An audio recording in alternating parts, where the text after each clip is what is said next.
El siguiente programa es apto para toda la familia.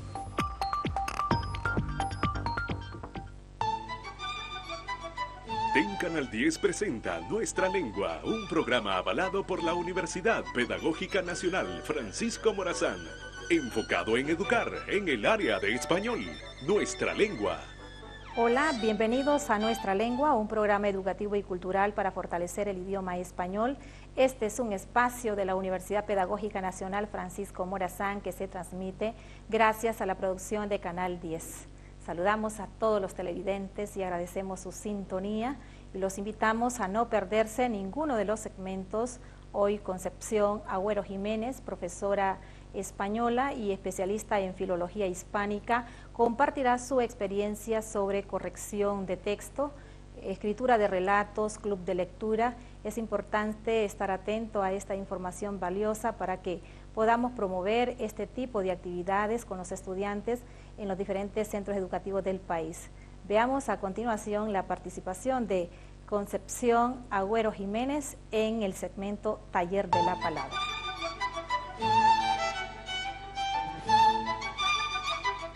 Hola, bienvenidos al segmento Taller de la Palabra. Saludamos a todos los televidentes que siempre están pendientes de las temáticas que planificamos, y para el día de hoy tenemos una invitada especial que ha venido desde España. Ella es una profesional de la literatura, de la enseñanza de la lengua y la literatura, muy amiga de la Universidad Pedagógica Nacional y especialmente del Departamento de Letras y Lenguas. Me refiero a la profesora Rosario Bueso, Ana Jiménez y mi persona, Maura Flores, que hemos compartido en otras oportunidades y en otros escenarios información valiosa que tiene que ver con la enseñanza del español. Bienvenida, Concepción Agüero Ayala. Muchas gracias. Encantada de estar en esta universidad. No es la primera vez que la visito, yo creo que ya llevo como cuatro veces que he venido a Honduras. Sí, varias veces. Varias veces. Y que les conocí a ustedes, a la profesora Rosario, que ha estado en Alicante, que acabó recientemente su tesis, la leyó allá. Y en esta ocasión he venido como invitada oyente a Centroamérica Cuenta, el encuentro de narradores centroamericanos, que además de los escritores centroamericanos abarca a varios de América Latina, bastantes españoles, algún francés y algunos alemanes también. Es interesante porque usted nos comentaba que este evento fue de mucha importancia y de mucha calidad por la participación de muchos escritores y también esa agenda que tuvieron con narradores orales que se hicieron presentes también. Entonces es interesante y me encanta el nombre que dice Centroamérica Canta. Esperamos que este evento siga creciendo y aglutinando más gente. Pero yo quiero decir que Concepción Agüero Jiménez, ella es licenciada en Filología Española, es especialista en talleres de corrección de textos, escritura de relatos y clubes de lectura, y hoy la hemos traído a este espacio para aprovechar esa experiencia. Yo sé que nos sintonizan muchos docentes, padres de familia y personas interesadas en estas habilidades y que con el conocimiento que ella nos brinde hoy sé que van a quedar satisfechos. ¿Me decía Concepción? Los tipos de talleres que estábamos comentando hace un momentito, los tipos de talleres que hago. Bueno, yo mi licenciatura fue bastante tarde, comentaba que coincidí en el tiempo de la universidad con mi hijo, y desde que terminé me he dedicado a la enseñanza de adultos fundamentalmente con diversos talleres. Talleres de corrección de textos, que consiste en corregirse los propios textos que el alumnado va produciendo, ya sea un texto, artículo, ya sea un relato. También hago escritura creativa. He hecho también talleres de lectoescritura, que consiste en leer en voz alta un cuento o dos, ver toda su tipología, desde el narrador, el punto de vista, las características, el tiempo, el lugar, todo eso que tiene que ver con los relatos, y después les pedí a los alumnos que escribiesen un relato de acuerdo a las características que habíamos encontrado en el cuento anterior. Varios de estos, dos de estos tipos de talleres los he hecho en colaboración con la Universidad de Alicante, que fue donde yo me licencié. Otro tipo de cuentos, otro tipo de relatos, perdón, los clubes de lectura, que son muy interesantes, lo suelo hacer con bibliotecas de la Concejalía de Cultura de ayuntamientos de la zona, dentro de programas de animación a la lectura. Y también a veces los he hecho en colaboración con la universidad y otras veces pues con estos centros. Es interesante porque estas especialidades en talleres de escritura creativa, corrección, clubes de lectura, y me interesa que puntualicemos sobre los clubes de lectura. ¿Qué tipo de literatura se trabaja? ¿Cómo se organiza? Si nos puede contar, porque yo sé que en muchos centros educativos del país tienen organizados, pero de repente pueden escuchar alguna idea novedosa o para que la puedan aplicar. Pues los clubes de lectura, si me dejan a mí elegir los libros, que es casi siempre, yo elijo mucha literatura de América Latina, o como yo suelo decir, porque la asignatura en lo que yo me he especializado es así, literatura hispanoamericana, y suelo elegir mucho, sobre todo de Centroamérica. Últimamente, desde que en el 2013 empezaron los encuentros de Centroamérica Cuenta, que organiza el escritor Sergio Ramírez, pues me he ido aficionando también a la literatura centroamericana y trabajo novela y cuentos. A mí me gustan mucho los libros de cuentos porque pueden aparecer muchísimos temas y como de lo que se trata es de debatir. El club de lectura lo que consiste es en leer o bien la novela o bien los relatos para ver los diferentes aspectos, los diferentes temas, cómo se tratan, los valores que son universales, ¿no? Debatirlos. Entonces, resultan muy interesantes los relatos por eso. Y luego se ponen en común, y a mí además me gusta mucho que toquen un tema que casi nunca se trata en los clubes de lectura. Yo les pregunto por qué él narra, cuánto tiempo dura la acción, cuáles son el tiempo principal, los secundarios, que a veces nunca se aborda desde ese lado. Yo creo que los alumnos, o el alumnado que ha pasado un poco por mis talleres, creo que enfoca la lectura de los libros en conjunto con más amplitud, como que yo creo que leen de otro modo. Eso es un poco lo que a mí me parece. La experiencia en España, cómo trabajan este tipo, bueno, si es en una biblioteca, cómo se proveen de los libros, cómo cada estudiante o dependiendo de quién le pida el taller, cómo hacen con los libros para tenerlos ahí y que los estudiantes puedan elegir, o ponen en común uno, significa que tienen los clubes. ¿De cuántos estudiantes estamos hablando? En estos momentos el último club que terminaba ahora, y bueno, se detiene un poco en verano, para nosotros allí son las vacaciones de verano, y se comienza otra vez en septiembre u octubre, son con libros de préstamo. Entonces la biblioteca en la que lo celebramos, a veces tiene que ser en la propia biblioteca, que de los centros educativos. Dejan 2 horas libres para que anuncian que va a haber un club de lectura porque se habla en voz alta, para que desalojen la biblioteca los que estén leyendo o estudiando. Otras veces son instalaciones anexas que no necesitan desalojar la biblioteca. Los libros son de préstamo, entonces el bibliotecario se encarga de los libros que yo le digo, o bien de comprar, y si no tienen dinero, porque últimamente la crisis nos ha afectado muchísimo, pues lo piden prestado a otras bibliotecas cercanas. El caso es que todo el mundo tenga un libro en el que pueda hacer su lectura y sacar sus consecuencias durante el mes, que son mensuales, de 2 horas mensuales. Y entonces a veces los devuelven antes, los lleva a otro y tal, pero es préstamo, en general es préstamo, no necesitan comprarlos. En mi ciudad hay muchísimos clubes de lectura que son particulares, no dependen de una institución, y entonces sí compran los libros y luego se reúnen a veces les dejan aulas educativas, otras veces se reúnen en salones o incluso en los patios y hacen su propio club de lectura. Y o sea, lo importante desde luego es leer. La modalidad del club ya no importa tanto.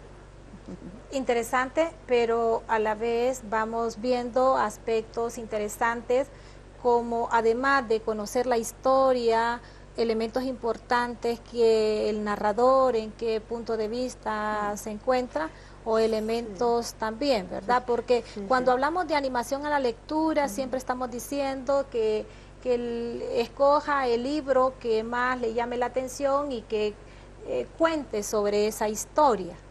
Sí, bueno, yo me inclino mucho por lo que decía antes de hispanoamericana o en estos momentos centroamericana, porque hay escritores realmente relevantes en Centroamérica ahora mismo, que incluso están publicados en España, porque los que no están publicados es imposible que se puedan poder acceder a los libros. Entonces, yo siempre llevo, por ejemplo, cuando son de Centroamérica o de qué país, puede ser El Salvador, puede ser Nicaragua, puede ser... Siempre llevo un mapa. Siempre les explico un poquitín, aunque sea 5 minutos, un poco la historia para situar el país en el que estamos, qué conflictos o no conflictos ha tenido, y desde ahí que entiendan un poco mejor la historia o las historias de relatos que queremos trabajar. ¿Y estos clubes se organizan, cómo hacen para que tenga sostenibilidad y que se puedan mantener en un buen tiempo? Son las bibliotecas, los dinamizadores de la cultura ahora mismo. En Alicante y el entorno son los bibliotecarios y las bibliotecarias, que tienen un verdadero interés en que esos clubes se mantengan, fundamentalmente. Yo no creo que tanto la Concejalía de Cultura, pero los bibliotecarios sí. Hay que felicitarles por el trabajo que hacen para que las personas se instruyan, hablen, comenten y estén al tanto de no solo de lo que ocurre en España, de la literatura española, sino con más amplitud. Veamos que los clubes de lectura es una actividad que creo que está en todos los planes operativos de los centros educativos, pero que sean realistas, pues en nuestro país tendríamos que ver la estadística cómo están, pero en este momento la profesora Concepción nos ha dado una idea. Incluso en nuestro país hay muchos gestores culturales que están ellos muy interesados, muchas ONG en la promoción de la lectura y tienen este tipo de actividades en los centros educativos, pero sí es interesante para aquellos centros educativos que no tienen esta actividad, que los puedan reactivar y empezando a hacer la gestión con los libros. Ella nos cuenta su experiencia de los clubes allá, que lo manejan pues las bibliotecas a través de los préstamos de libros.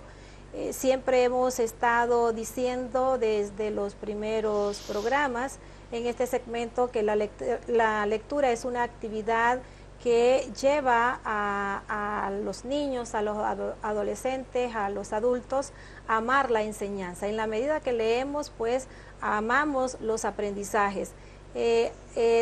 Tenemos tanto de qué hablar, pero el espacio es tan corto que no nos dio tiempo de poder conversar acerca de la corrección de textos. Sabemos que es otra actividad importante que la hemos abordado, pero vamos a pedirle a la profesora Concepción que se despida de nuestro público y en otra oportunidad, porque ella nos visita aquí, visita nuestro país, y será que para ese entonces tendremos ese otro segmento con Concepción Agüero Jiménez.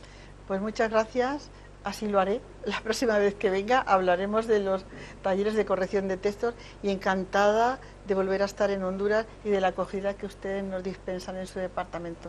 Muchísimas gracias. Saludos a todos los televidentes y los invitamos a quedarse en el programa Nuestra Lengua y el siguiente segmento, Novedades del Español. Hoy en su segmento Novedades del Español, 2 palabras relacionadas con el cuerpo humano. No se lo pierdan.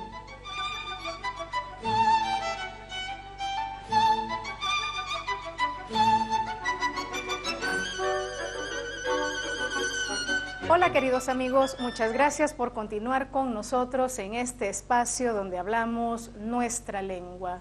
Les saluda Litza Solís y en su segmento Novedades del Español hablaremos de las palabras pierna y canilla. En anatomía humana, la pierna es el tercer segmento del miembro inferior pelviano, ubicado entre la rodilla y el tobillo. En lenguaje común no científico, el término pierna denota la totalidad del miembro inferior del cuerpo humano. ¿Cuál es la relación entre la pierna humana y el jamón? Veamos los datos etimológicos que encontramos al respecto. La palabra pierna viene del latín perna, con la diptongación característica de las palabras patrimoniales del español de la E tónica, como tierra de terra, hiedra de hedera, etc. En latín significaba el muslo comestible de un animal y muy especialmente jamón. El castellano lo ha especializado en designar las extremidades inferiores, especialmente las humanas. Sin embargo, su valor primitivo ha quedado en otras lenguas como el catalán pernil o pernil, que significa jamón. En la ciudad de Pompeya, enterrada por la ceniza volcánica de la erupción del Vesubio del 24 de julio del año 79 después de Cristo, las paredes y las calles están llenas de escritos, anuncios y grafiti.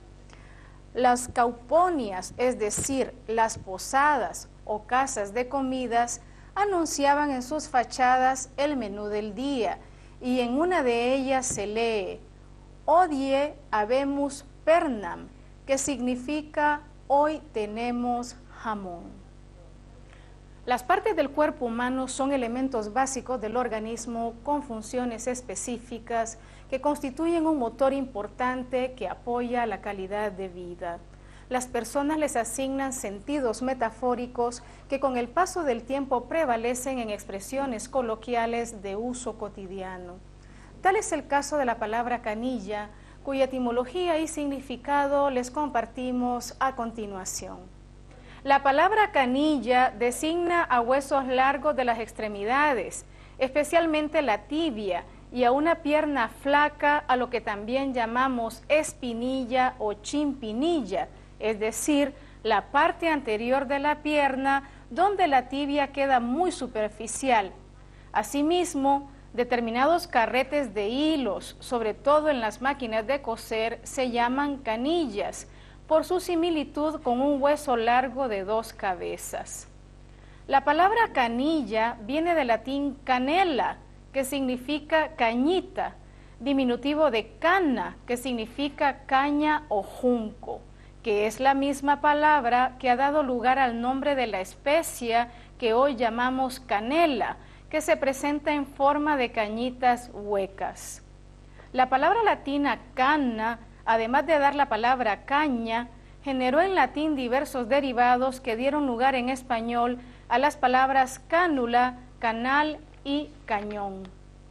Además de las acepciones anteriores, el Diccionario de la Lengua Española recoge los siguientes significados para la palabra canilla. Cada uno de los huesos principales del ala del ave. En las máquinas de tejer y coser, carrete metálico en que se devana la seda o el hilo y que va dentro de la lanzadera. En los tejidos, lista que suelen formar por descuido algunas hebras de distinto color o grueso. En Argentina, Bolivia, México, Paraguay y Uruguay se usa como equivalente de grifo, es decir, la llave para regular el paso de los líquidos.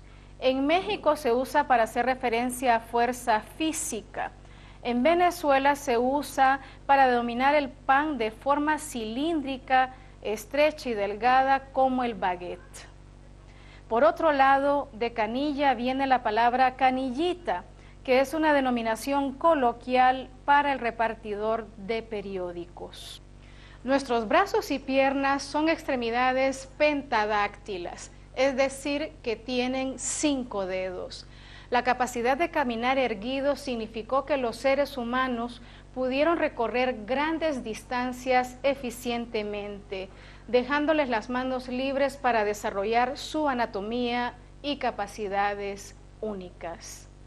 Muchas gracias por sus comentarios y sugerencias temáticas para este segmento.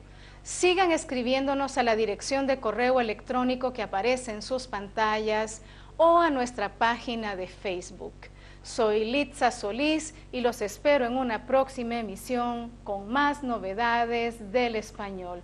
Hasta pronto. Hoy en el segmento Café Literario no conversaremos de literatura, sino de historia, de un importante libro que acaba de ver la luz, Los indios de Centroamérica. Lo espero.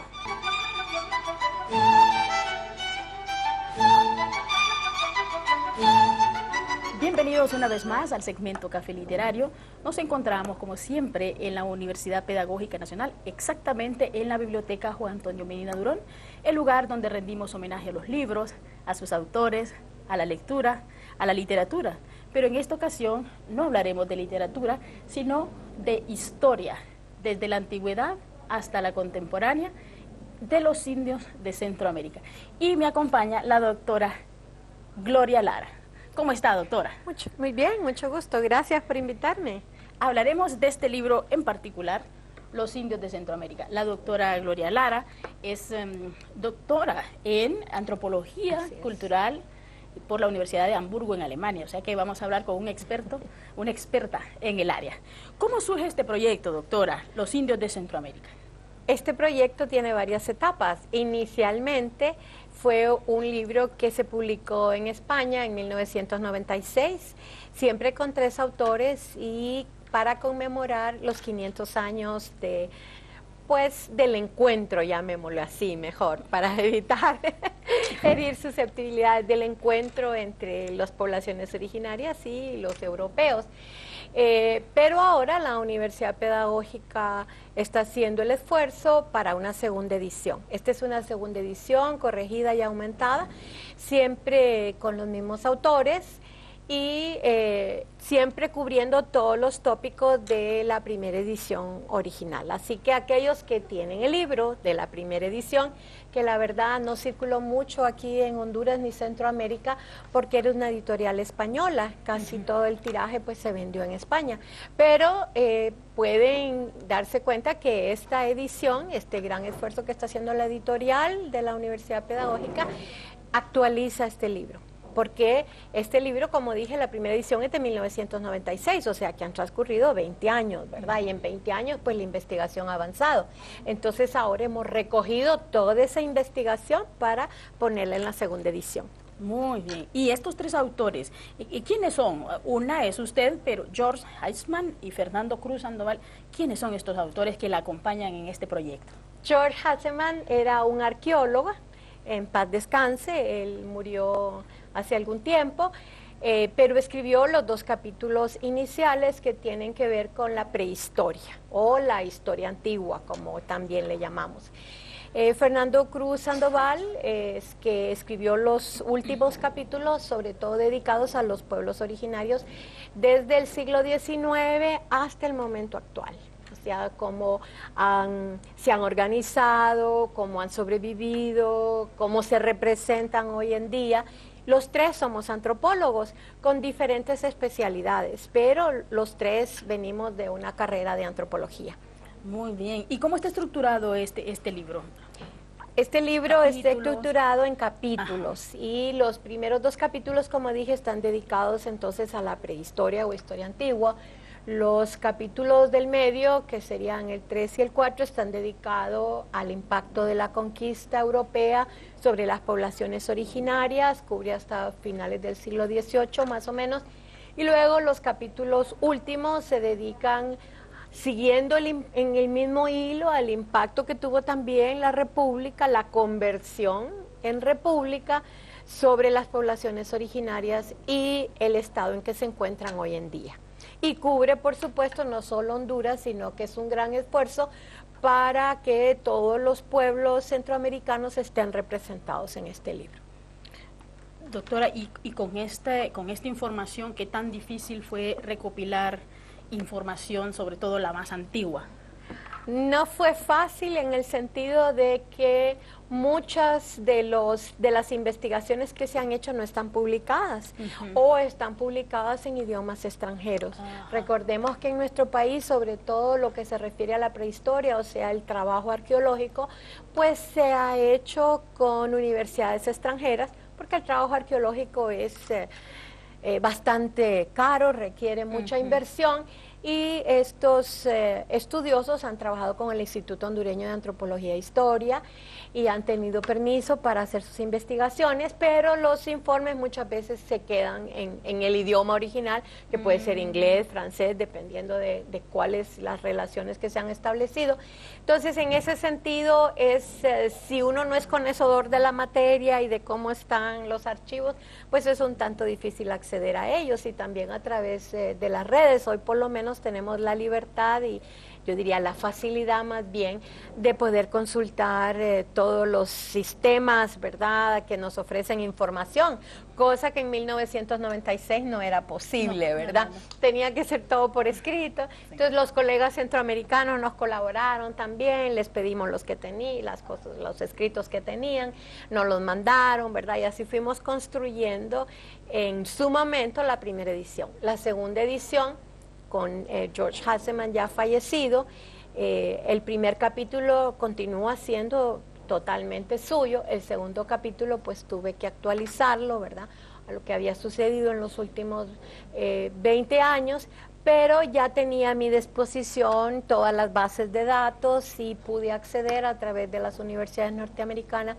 pude acceder a las bases de datos y a las bases de datos también de las universidades centroamericanas. Entonces, digamos que el trabajo de la pesquisa se facilitó un tanto, ¿verdad?, debido a eso, pero aún así hubo manuscritos que tuve que buscar en los archivos y que tuve que recurrir a colegas que me apoyaron buscándolo en otras bibliotecas. Y bueno, algún día nosotros vamos a tener una biblioteca, ¿verdad?, que nos ofrezca todo el conocimiento. En este momento nuestra mejor biblioteca en antropología es la que tiene el Instituto Hondureño de Antropología, ¿verdad?, que es una biblioteca pues que respetable, pero que aún necesita enriquecimiento. Qué importante es la historia, ¿verdad, doctora?, para conocer quiénes somos, de dónde venimos, para dónde vamos, y saber que nosotros tenemos un porcentaje, porque el mestizaje se dio muy fuerte en Honduras, claro, y tenemos un alto porcentaje de indigenismo. Bueno, la verdad es que desconocemos mucho de nuestra historia antigua, sí, porque cuando yo digo que 12.000 años de historia antigua, ¿verdad?, siempre como que la gente se me cae, dicen, no puede ser, 12.000 años, hace 12.000 años que está poblado el territorio. Así es, ¿verdad? Tenemos la evidencia, y la evidencia material, porque tenemos un sitio, una gruta en el departamento de La Paz, conocida como El Gigante. En Marcala. En Marcala, sí, y ahí pues hay fechas de carbono 14 calibrado y tenemos fechas de hace 10.000 años, ¿verdad?, antes del presente, y sabemos cómo fue ese modo de vida cazador-recolector y cómo se movieron por el territorio, y tenemos también las evidencias en Panamá y Costa Rica. Entonces hoy sabemos que ese poblamiento se llevó a cabo en una fecha tan antigua que nos cuesta aceptar, ¿verdad?, pero antes eran especulaciones y ahora tenemos las evidencias materiales. Porque, bueno, hay una fecha muy segura en la América del Sur, que es una fecha de 14.000 años en el norte de Chile, pero toda la gente se preguntaba, bueno, ¿y cómo hacemos la conexión entre el poblamiento, digamos, en México, donde tenemos fechas antiguas, y esa fecha en América del Sur? ¿Qué pasó en Centroamérica? Sí. Pero ahora también tenemos fechas para Centroamérica. Y nosotros, los hondureños, podemos estar, y hondureñas, podemos estar muy orgullosos de que la fecha de mayor antigüedad está en este momento en el norte de Centroamérica, en nuestro territorio, y en el sur de Centroamérica, en Panamá. Y esas fechas más o menos coinciden, por lo tanto, digamos que se fortalecen unas a otras. Qué interesante, porque uno siente que hay demasiado tiempo. Pero, doctora, ¿verdad que con el carbono 14 no hay duda, ¿verdad? No, con el carbono 14 en realidad, a menos que la prueba de carbono haya sido contaminada, pero yo sé quiénes fueron los colegas arqueólogos que trabajaron en esos sitios, ¿verdad? Trabajó George Hasseman, trabajó Timothy Scheffler, en fin, que son reconocidos arqueólogos y en este caso Scheffler también es un reconocido arqueólogo, muy serios, y que las pruebas se hicieron en laboratorios en los Estados Unidos, sí, y se hicieron múltiples pruebas porque uno siempre tiene la duda, sí, ¿verdad? Cuando ve la fecha, no puede ser, hago la otra prueba para comprobar, ¿verdad? Entonces ahora tenemos la seguridad. Y ahora ya el gigante, ¿verdad? Ahora Honduras ya se coloca en los mapas del poblamiento. Antes no había nada, solamente en Panamá, y ahora también ya tenemos un lugarcito, ¿verdad? En esas redes del poblamiento en Honduras. Podríamos decir, doctora, que este libro va a ser una lectura obligatoria para todo aquel que quiera conocer de las raíces, ¿verdad?, de nuestras raíces. Ah, claro, nuestras raíces y también las conexiones con el resto de Centroamérica, porque casi hemos llegado a pensar que las cosas empezaron tardíamente, ¿verdad? Porque conocemos mucho acerca de la zona maya, pero no conocemos del resto del país. Y a veces se ignora esa importante historia que es todavía mucho más antigua, pero también las relaciones con los otros pueblos originarios de Centroamérica. Eso es importante, nosotros que queremos fortalecer ese ideal, ¿verdad?, del centroamericanismo, y que tenemos por paladín a Francisco Morazán, y entonces nos damos cuenta que Centroamérica ha sido una unidad desde hace mucho tiempo, también en la prehistoria, ¿verdad? Y eso debería fortalecernos en nuestra identidad, pero también darnos cuenta que si bien se ha hecho una gran cantidad de investigación, todavía hay mucho por descubrir, hay mucho por estudiar, y bueno, la investigación antropológica tiene su precio, ¿verdad? Es decir, porque requiere largo tiempo en el campo, requiere excavaciones, requiere también hacer las pruebas físicas, químicas en los laboratorios como la de carbono 14, ¿verdad? Todo eso son costos involucrados. Pero bueno, estamos en el momento para despertar el ímpetus quizá de la gente joven que quiera estudiar estas materias y continuar profundizando. Doctora, ¿este libro cómo será difundido? ¿Cómo va a llegar a la población? En este momento el sistema editorial de la Universidad Pedagógica Nacional lo tiene en su librería, ya está a la orden, pero también a través del sistema de las editoriales centroamericanas, porque recordemos que la Universidad Pedagógica como universidad pública pertenece al CEDUCA, entonces este libro también encontrará divulgación a través de esos medios. En verdad lo que se quiere con este sistema editorial centroamericano es que lo que se publica en cada país, por cada una de las universidades públicas integrantes del CESUCA, que también sepamos qué es lo que está sucediendo en otra parte y aunemos esfuerzos en ese sentido. Modestia aparte, porque soy una de las autoras, sí creo que es un texto obligado, sobre todo para todos los estudiosos de las ciencias sociales, y de hecho ese es el cometido en este caso, que les sirva de apoyo a los docentes en sus clases, que en esos espacios pedagógicos se pueda contar esta historia, ¿verdad? Y pueda ser conocido, y los docentes de las futuras generaciones tengan ya esa visión amplia sobre nuestra historia y sobre nuestra identidad. Muy bien.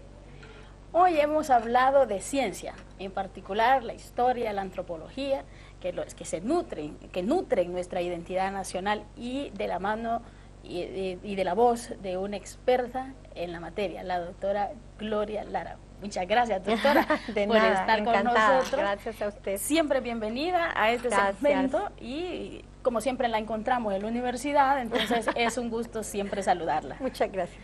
Y a todos los invitamos a continuar en nuestra lengua. Hasta pronto. Hola amigos, les saluda Gelsi Milla, y en compañía de Ceci Espinal queremos hacerles una invitación muy especial para que sintonicen más adelante el segmento Salgamos de Dudas. El día de hoy daremos respuestas a las siguientes preguntas. La primera de ellas es, ¿cuál es el plural de dineros? La siguiente pregunta que estaremos abordando se dice trastornado o trastornado. Y la tercera pregunta, ¿cuál es la forma correcta? ¿Desfasado o desfasado? Y en nuestra sección Juguemos con las letras les planteamos el siguiente acertijo. ¿Qué es lo que se rompe cuando se pronuncia? Le invitamos a ingresar a nuestra página de Facebook y comentar la respuesta que usted considere correcta. Nos vemos en el segmento Salgamos de Dudas.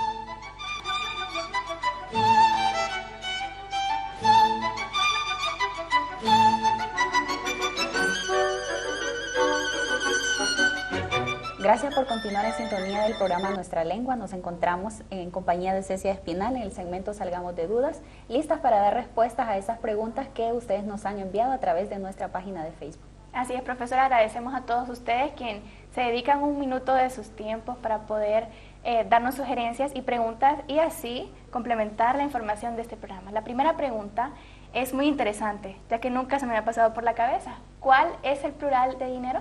Bueno, sabemos que existen dos reglas básicas que desde la escuela nos las han enseñado para la formación del plural. La primera de ellas es que si la palabra termina en vocal debemos agregarle una S, mientras que aquellas palabras que terminan en una consonante tienen terminación ES.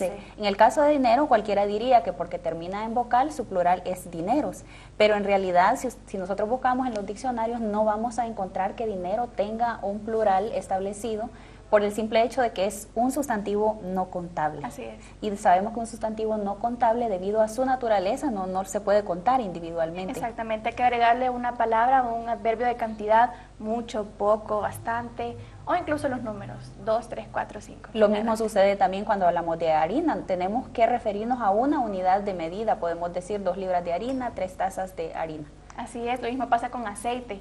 No podemos decir, la fábrica produce 2 aceites. Pero hay algo bien contradictorio en todo esto, Cecia, porque algunos diccionarios establecen que anteriormente en la lengua clásica dineros era muy utilizado en la lengua coloquial y en contextos informales, pero yo creo que en la actualidad no podemos concebir a una persona escuchando decir dineros. Sí, no.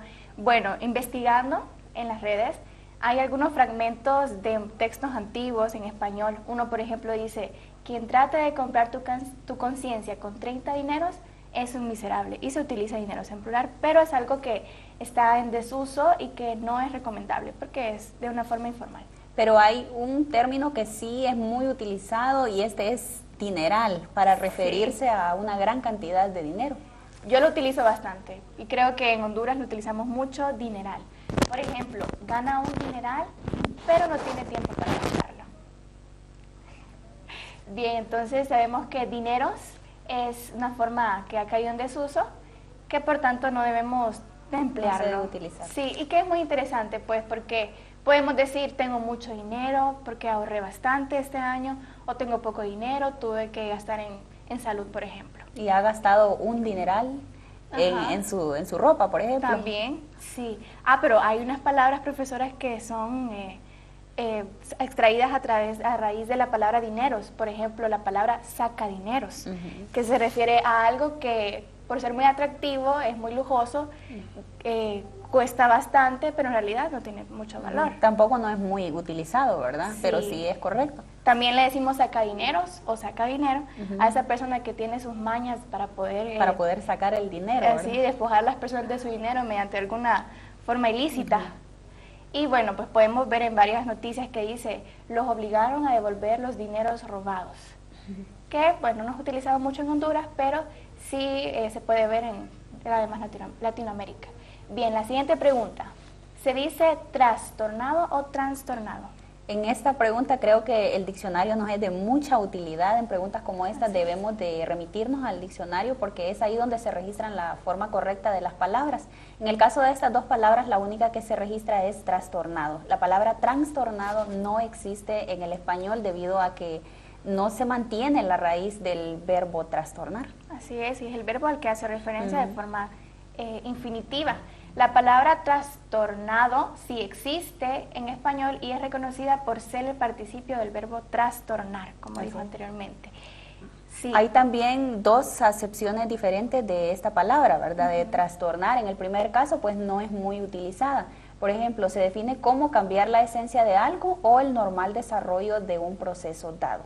Ejemplos de este significado, el proyecto de ley ha sido totalmente trastornado por estas malas modificaciones, significa que cambió la esencia. Y otro ejemplo, nuestro viaje fue trastornado por la gran cantidad de inconvenientes que hemos sufrido, que aquí significa que se ha impedido el normal desarrollo de alguna actividad. O algo que ha sido cambiado. También tenemos la siguiente definición de trastornado, que es la más empleada en nuestro contexto, y esta es la siguiente. Se refiere a una persona desequilibrada en sus facultades mentales, pudiendo usarse como sinónimo de demente. Ejemplos, John Lennon fue asesinado por un trastornado que no recibió un autógrafo y le disparó. Otro ejemplo, una personalidad trastornada a causa de muchos abusos y traumas. Una persona demente. Así es. Y es un término de la psiquiatría, ¿verdad? Y lo mismo vemos que, bueno, hay otras palabras que también son muy parecidas. Está trasplante y trasplante, que las personas también tienen dudas respecto a cuál es la forma correcta. Ya sabemos que es trasplante. Trasplante porque se refiere a un cambio. Y bien, si ustedes tienen algunas otras palabras que tengan este mismo prefijo, ustedes pueden investigarlas porque es necesario saber la diferencia. Solamente por una por una pequeña letra cambia el sentido y puede considerarse errónea. La siguiente pregunta, ¿cuál es la forma correcta? ¿Desfasado o desfasado? Esta pregunta me recuerda a la anterior que se formularon en el programa pasado de decodificar y descodificar, ambas eran correctas, mientras que aquí la única forma correcta es desfasado, y creo que muchos de nosotros hemos utilizado erróneamente también estas palabras, ¿verdad? Debido a que no sabemos cuál es la correcta. Esta pregunta surgió a raíz de una clase, la clase de métodos, y una compañera me preguntó, ¿es desfasado o desfasado?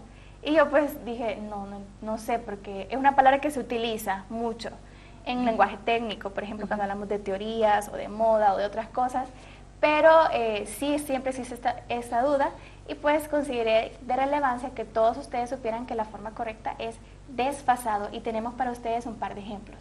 Esta teoría se encuentra desfasada y la infraestructura actual está desfasada. Bien, hemos llegado entonces al final del programa y vamos a dar respuesta al acertijo del día de hoy. Lo vamos a recordar nuevamente. El acertijo que les planteamos es el siguiente. ¿Qué es lo que se rompe cuando se pronuncia? ¿Qué es, profesora? Bueno, yo creo que es el silencio, no me he equivocado, ¿verdad? No se ha equivocado, esa es la respuesta Porque ya correcta. cuando no hay silencio y uno empieza a hablar con alguien más, entonces se rompe el silencio. Se rompe el silencio, exactamente. Y aquí estamos personificándolo, porque el silencio literalmente no se puede romper, pero sí podemos hacerlo cuando hay tranquilidad y paz en un lugar, y nosotros rompemos esa paz mediante nuestras palabras o cualquier otra cosa. Queremos hacerles una invitación a todos ustedes, ya que tenemos planeado realizar la próxima semana un segmento especial de carteles, anuncios publicitarios y letreros. Usted puede tomar una fotografía de algún cartel que vea en su comunidad que esté mal redactado o mal escrito, de cualquier forma, ortográfica o redacción, y nos la pueden enviar en nuestra página de Facebook. Nosotros vamos a tratarla la próxima semana. Así que el siguiente programa estará muy interesante, ¿verdad? Debido a que cuando vamos ahí en las unidades de transporte vemos que hay letreros que están escritos de forma incorrecta. Así es. Bueno, los vemos en todos lados. Así que les invitamos a todos ustedes, por favor, contribuir con el próximo segmento de la próxima semana, y gracias por estar en sintonía de Salgamos de Dudas y de Nuestra Lengua. TEN Canal 10 presentó Nuestra Lengua. Los esperamos el próximo lunes a las 8 de la noche por TEN Canal 10.